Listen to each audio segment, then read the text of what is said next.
So what we've got here is an Earth Day project. And what we've been doing for Earth Day this year is cleaning up a mess left from a previous Earth Day project. Somebody had the nice idea, wanted to plant some trees. That's great.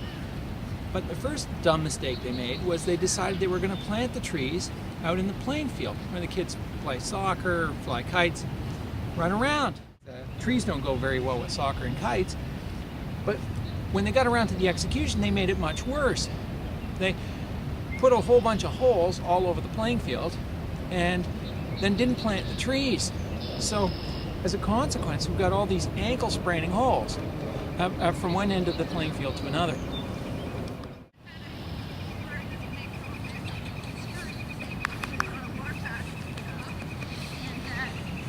What's going on in the playing field here is directly analogous to what's going on in Ontario's power system.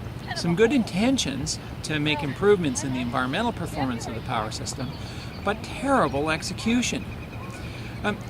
Earlier this week, for substantial periods of time, Ontario was deliberately dumping power production at hydroelectric facilities, diverting water away from the turbines that could have been producing power useful to somebody, instead throwing it away to avoid problems of oversupply. And in a few hours, we were going so far as to actually pay neighboring utilities to take excess power off of our grid. It's just like the holes in the playing field. Some good intentions, but such terrible execution that there's a risk of somebody spraining their ankle or experiencing a blackout. And after it's all over, somebody's going to have to go along and clean up the mess left from a previous project.